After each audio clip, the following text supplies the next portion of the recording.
Koordinator Bidang Kemaritiman Republik Indonesia.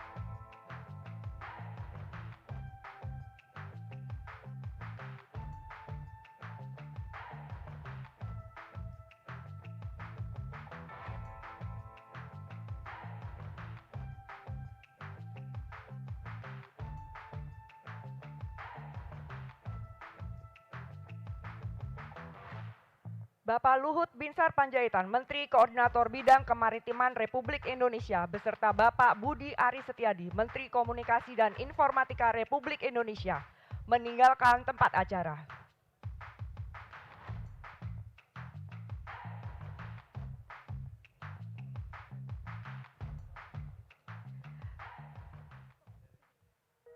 Hadirin dipersilakan duduk kembali. How do we empower every person and every organization on the planet to achieve more? It starts with one. From one employee to a team, collaborating with another team. From one partner to their customers to their customers' customers. Expanding opportunity. Earning trust. Protecting fundamental rights. And advancing sustainability. For our society. Our economy. Our world. That's the impact. That's the impact. That's the impact each of us can have. That's our collective opportunity. Empowering 8 billion people. We are in a new era of AI, where we will be able to build as fast as our imagination, unlock our creativity, and innovate responsibly as we take on society's biggest challenges. Together, we can ensure these benefits reach every country, every industry, and every individual. When we empower every person and every organization on the planet to achieve more, we empower the world.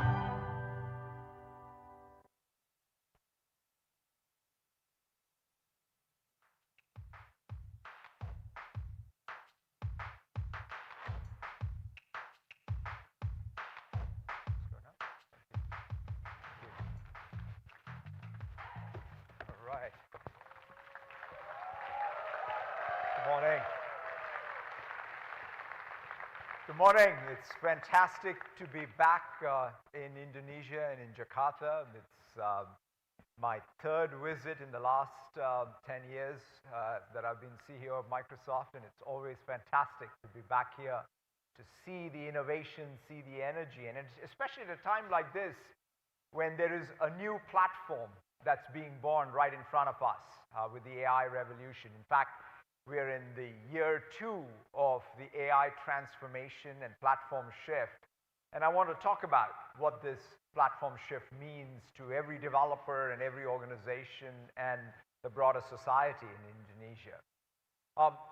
Because of the scaling laws, there are unbelievable new capabilities that this AI platform seems to essentially get in each generation.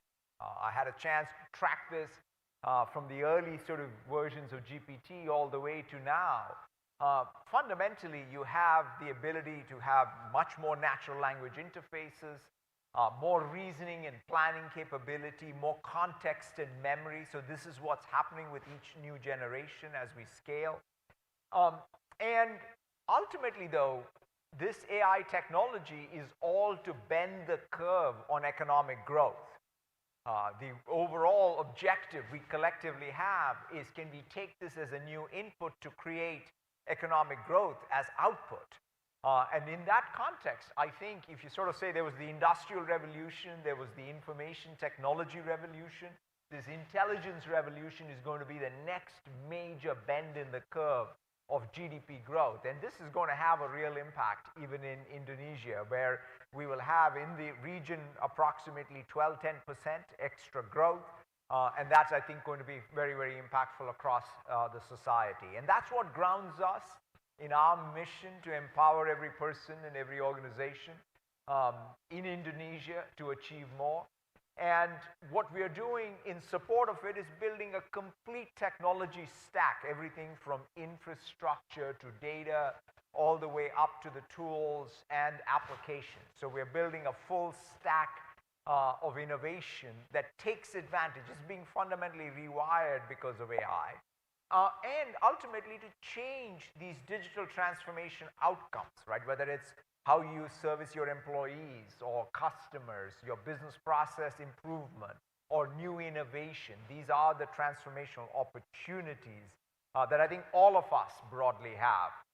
And so when you think about this, the real question is, how do we go approach this platform shift? What should any one of us in any organization, whether it be a startup or a large conglomerate, whether it be public sector or private sector, what should we do to take advantage of this AI transformation? I would submit that there are three major considerations. The first one being all around how to unlock the broad horizontal productivity by adopting the best tools that are available, that are AI powered, so that your organization can directly benefit from it.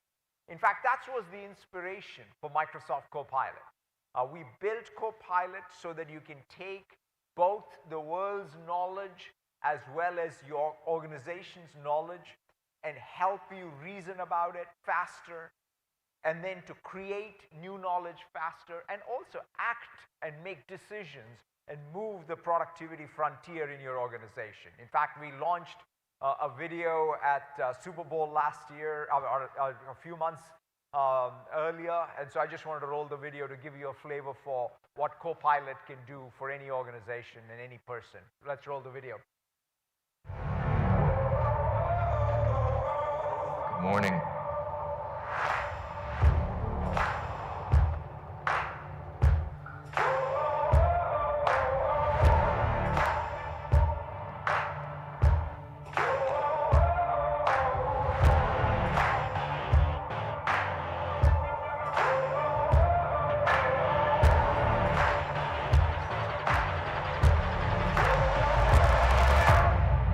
Watch me. Just watch me now. Just watch me now. I got something for you, a little more for you. You won't believe your eyes. Just watch me now. I got something for you, a little more for you. You won't believe your eyes. Just watch me now. Just watch me now.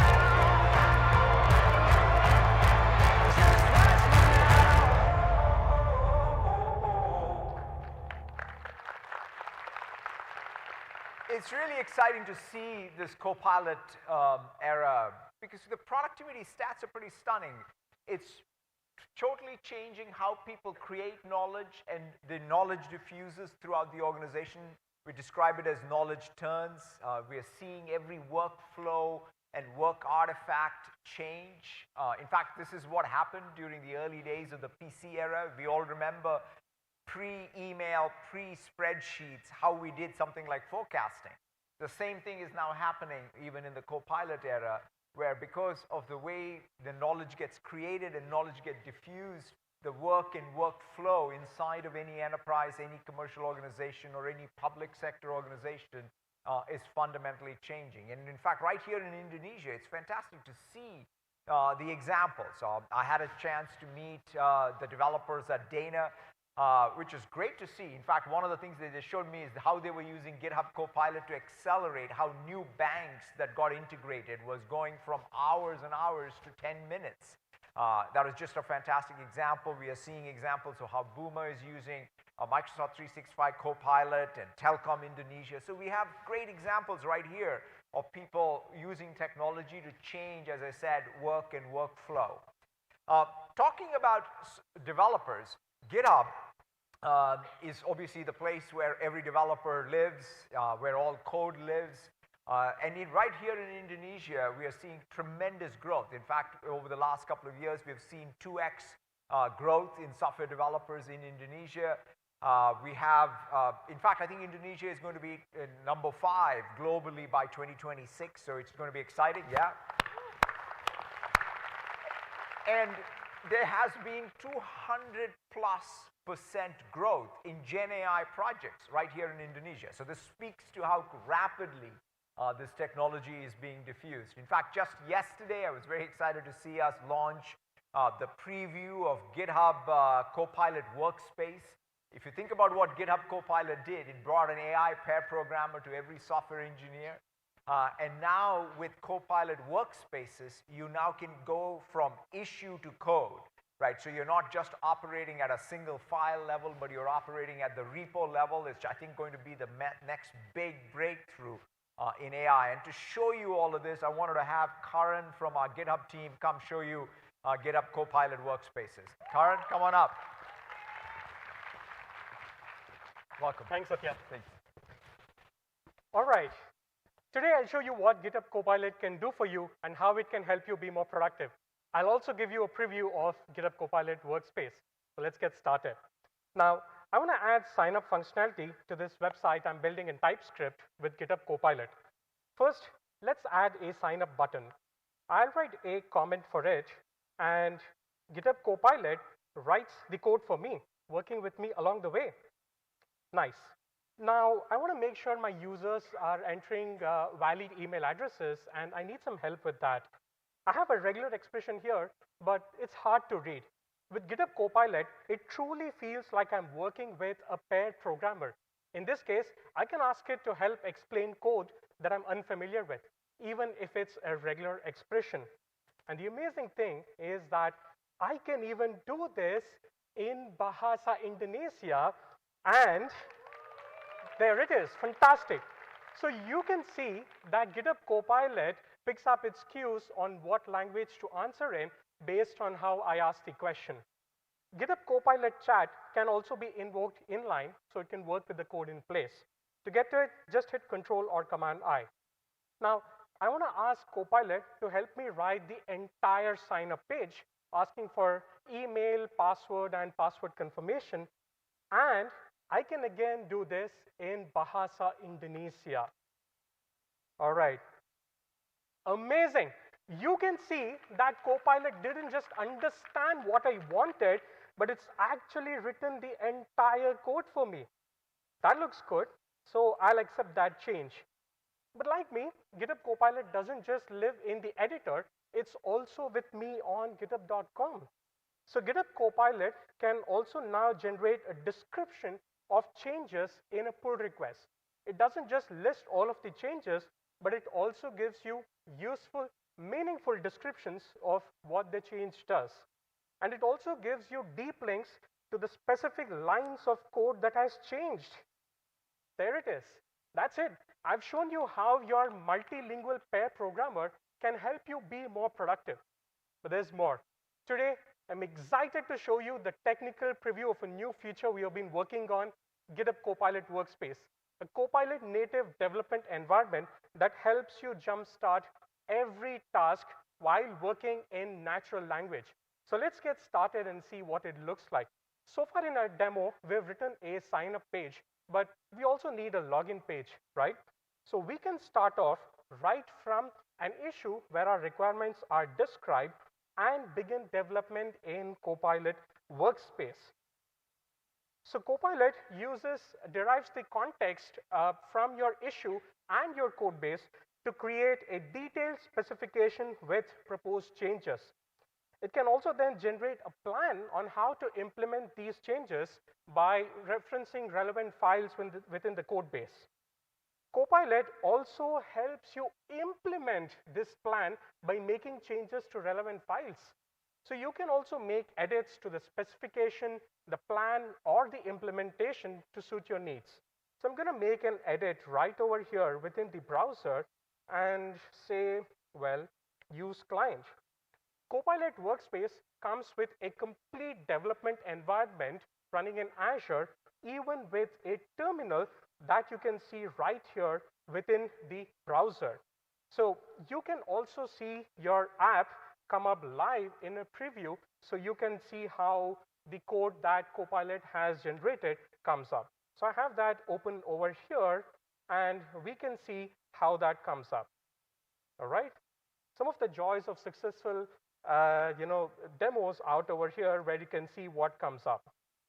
All right, so we can just reconnect it so the code space that's backing over here can come up, and then you can start seeing your app running right in a preview environment.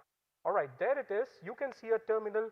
You can see the app coming up live over here as we are speaking, and I can open a preview of this, which goes and connects right there in the browser to the code that CoPilot Workspace has written for me. And there it is. Let's go take a look at the login page that got written by CoPilot Workspace. And there it is. All of this happened in just a few seconds with GitHub Copilot Workspace. So with GitHub's powerful code intelligence, Copilot helps you get the critical information you need in the natural language you're most comfortable with. It's a patient and tireless pair programmer that's ready for you any time of the day or night, and it's embedded right where we are creating code, so we can build more faster. Back to you, Satya. Thank you, Karan. Thank you. Thank you. It's always, every time I see a demo of GitHub Copilot, I'm reminded of what a change it has been to every weekend of mine, right? I can go into weekends and start coding away without being afraid that I won't finish the project. And this next big breakthrough around workspaces, I think is going to be a game changer. It goes, as I said, from being just an AI pair programmer to being an agentic AI experience that totally works across the entire repo, going from an issue to a plan to changing multiple files to a pull request. I think is going to be a real change in software project productivity going forward. So the next thing I want to talk about is, let's say we have all of these copilots, right? From Microsoft 365 Copilot to GitHub Copilot to Sales Copilot and all the others. The question is, how do we individually inside our organization build our own AI applications? And that's really what Azure is all about. We're building a full Copilot stack into Azure, right? We're taking everything, in fact, we have used internally to build systems like GitHub Copilot and Microsoft 365 Copilot and making it first-class part of Azure at every layer of the stack. In fact, it starts with infrastructure. Azure today has 60+ regions, 300+ data centers around the world, more data center regions than any other public cloud. We announced our data centers are coming to Indonesia soon, so that's exciting. And in fact, the thing that I'm really excited to announce today is the expanded announcement of data center investments, so $1.7 billion to bring the latest and greatest AI infrastructure to Indonesia. So I'm very, very excited about this. That means that we will have the world-class training inference infrastructure, whether it's NVIDIA, whether it's AMD or Microsoft's own Maya chips, will all be part of the data center infrastructure, allowing every developer to be able to train their models, do their best inference of their models through all of the infrastructure. So we're going to lead this wave in terms of the next generation of AI infrastructure that's needed. And of course, we'll have the best selection of models, whether there's frontier models like Azure OpenAI or open source models like Mistral or Llama. They're all going to be available on Azure for developers to be able to use, because any application is not about any one model. It's about continuously building your own tuned applications with an ensemble of models, and we want to have the best, broadest selection of models. In fact, talking about model development, one of the new phenomena is not just large language models, but even small language models. In fact, Microsoft has been leading the way with the 5 family of models, which are the best for parameter count performance ratio. Phi is the best in class. If you go to Hugging Face, you'll see that. And so we are very excited with the launch of Phi 3 and what it does. We've taken a very different novel approach in using synthetic data to train these models. We're excited about their performance. I think that this is going to have massive implications for any software developer who wants a great model, but optimized for latency, optimized for context length, optimized for performance and cost. And so therefore, we're excited about the Phi family.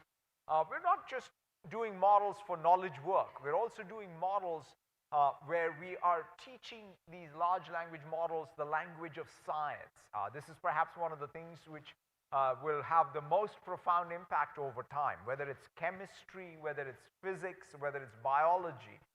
Essentially, you can use the same approach to be able to teach these models the language of science and have real breakthroughs. In fact, we produced a new material using the chemistry model, which had 70% less lithium for a battery, and we produced them using essentially that new compound and the new molecules. We were able to build that new material end to end, and it's fantastic to see. Same thing on biology. In fact, we're working with Giddy to discover drugs for TB. Unfortunately, still, a lot of people still die because of TB, because the disease itself is mutating and is drug resistant. And so therefore you need new drug discovery to be sped up. And so you can use, again, AI models for science to speed up drug discovery. So AI for science is a thing that we're very, very committed to. And beyond models, the other aspect is, of course, the data layer, right? This is the foundation layer. There's no AI without data, whether it's for grounding or for training.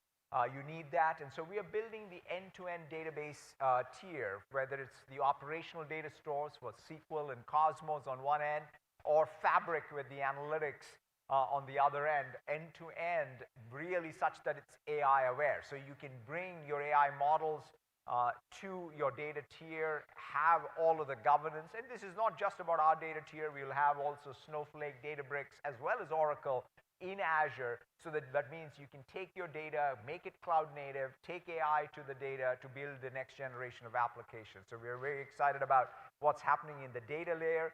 And then, of course, all of this comes together, as you saw with GitHub in the tool chain, right? It's VS Code and GitHub. Think of it as the inner loop. We also take this and integrate it with our low-code, no-code tools with Power Platform. And so you have now, not just for the professional software developer, but even for the domain expert, can participate in the AI transformation of any organization. So that's the most exciting thing going forward, to have the best tool chain for everyone in the organization. And in fact, right here in Indonesia, we are very excited to see lots of developers who are going through the AI Odyssey program. I think there are many of them in the audience, so let's give them a round of applause. And it's great to see all of the customers who are also using some of these products. I had a chance to meet with folks. In fact, one of the most amazing example I saw was the Mitra Netra. They took Arabic Braille, basically Arabic text, converted it into Braille or Braille to Arabic. And then, so to be able to do that using essentially GPT-V. So they used the GPT vision model to be able to build that. Had a chance to see the railways, KAI use, I think it's called Hello Neelam. That was the bot they built. It was just very, very cool to see. I had also a chance to see the university, which is the Open University here, Universitas Terbuka. I saw that they built a personalized tutor that's scaling to, it's unbelievable to see the scale. They have 500,000 students enrolled today, and they have an ambition to get to 1 million soon. So all over the place, it's great to see how these technologies are not just being talked about. I've never seen anything like this, where something was developed a few months or a year or so ago, but it's now broadly getting deployed by people right here as developers, bringing this technology to have real impact in the Indonesian society across a variety of sectors. And speaking about a variety of sectors, it's exciting to see what e-fishery has done by building out their Masaya to assist the aqua farmers in Indonesia. It's a great example of how, in fact, the application brought Azure IoT and Azure OpenAI together to build this entire end-to-end solution for every aqua farmer in the region. Let's roll the video. In 2050, it is projected that 10 to 30% of global population will have difficulty to access good quality protein. We believe that aquaculture is a solution. Indonesia is one of the biggest aquaculture producers in the world. Roughly, there are 1 million fish and shrimp farmers. eVisory provides IoT devices like feeders and water sensors, but most farmers don't have very advanced knowledge about what to do with the data collected in the pond. Keseharian saya itu setiap harinya nambak udang, terus setiap hari ya rutinitas sehari-hari lah, cek anco, cek pakan, terus melihat kualitas air, kayak gitu aja. Generative AI can learn from the data to help improve the farmer productivity. Mas Ahya is a persona that we put in our farmer app.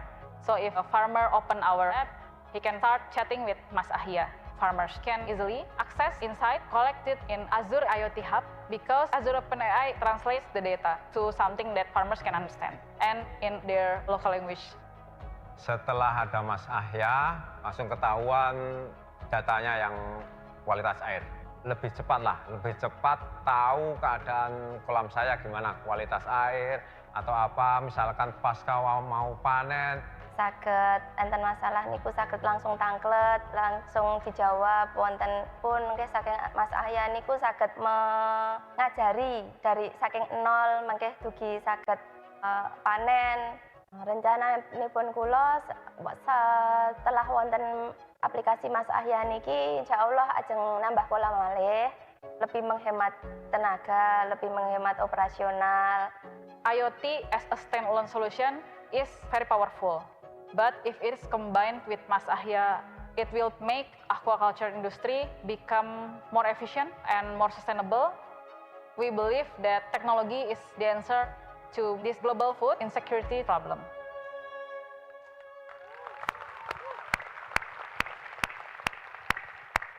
I think it's a fantastic example to talk about how AI is not just about knowledge work in the office, but it's about the real world impact it's going to have across every sector of the economy.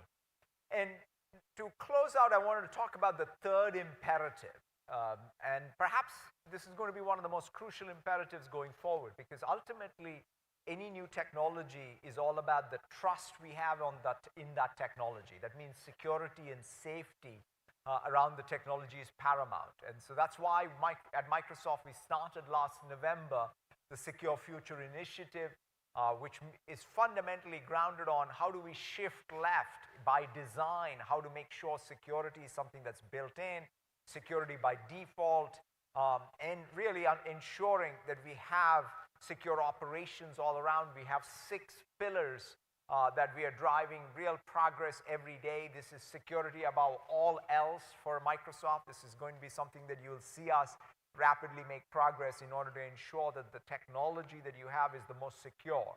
Beyond the security, it's also the products we're producing, right? Whether it is the endpoint protection, identity protection, whether it is the cross-cloud compliance, we have really brought all of these things together as one robust zero-trust architecture that you can implement around your digital estates. So we are really taking advantage of the 8 trillion plus signals that we see every day in order to protect the digital estates that we get to have in our cloud and bring that in the product set, which is truly multi-cloud and multi-client endpoints. So therefore, we're very excited about that. And then, of course, when it comes to AI safety, one is we have a set of promises. One is your data is your data. We don't train on your data. We secure all of your models and your model weights and your data using that first-class security infrastructure. And we also protect copyrights and also indemnify you if you use these AI products on any copyright litigation. So that's one of our set of promises when it comes to AI.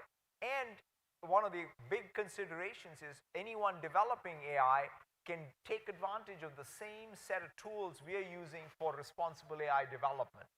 So when we built CoPilot, we built into Azure AI all of the same services for AI safety. So the same classifiers and other tools and evaluation tools in order for you to be able to make sure that any AI product can be safely deployed. And this is all grounded on a set of principles that we've had at Microsoft that we have been able to translate into engineering processes and tools that are available to all of you. So AI safety, again, is built into the tooling. Now, I want to close out by saying that these are the three imperatives that you can use to be able to make progress on AI. And this brings us back all the way to our mission. Our mission ultimately, as I said, is to empower every person and every organization in Indonesia to take advantage of this next big AI wave and create economic surplus and value right here in this society. And that means it's very important for us to ensure that everybody can participate in it. That means skilling is one of the most important considerations. So I'm very, very pleased to announce that we at Microsoft are going to train 2.5 million people by 2025 across the ASEAN region. In fact, 840,000 right here in Indonesia alone. So we're very, very excited about the skilling initiative. And I want to leave you with an example of what this skilling can do to one individual right here in this region. Thank you all very, very much. Have a fantastic rest of the conference. Thank you. In Indonesia, we have a very excited and passionate young population that is hungry for new opportunities, getting access to digital skills. Pertama sih kerjaan yang aku ambil tuh part-time sebagai customer service representative. Terus akhirnya karena kontraknya selesai, pengen juga switch karir juga, nggak cuma stuck di admin aja. Kayaknya aku harus nyari pengalaman lagi atau ilmu lagi biar aku bisa naik ke step selanjutnya sih, nggak cuma karir di itu-itu aja, kayak gitu sih. Shelin picked up Excel in data analysis through the Skills for Jobs program, and now she's incorporated AI to help her in how she's visualizing data to solve problems. Banyak sekali sih perubahan dari yang semisal aku mau tanya ini atau pengen reporting ini tapi aku bingung gimana cara report yang bagus. Jadi aku biasanya pakai AI sih. Jadi kayak lebih memangkas waktu sih, kayak lebih cepat kerjaan selesai gitu sih. Akhirnya ikut pelatihan lain atau nyoba belajar di bidang lain kayak gitu sih. AI is reducing the barriers by really helping people to understand the exact problem they are facing and get access to the content and solutions right away. This gives me a lot of hope knowing that AI can really give everyone the tools and tech to be their best version of themselves. Gak usah takut mau nyoba apapun selama kamu pengen, kamu mau, kamu niat, lakukan aja gitu sih. Dan gak boleh nyerah.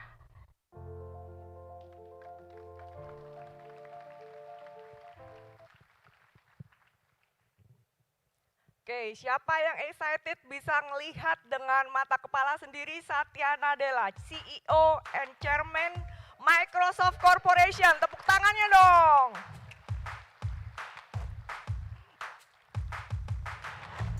Baik, itu baru demo pertama hari ini.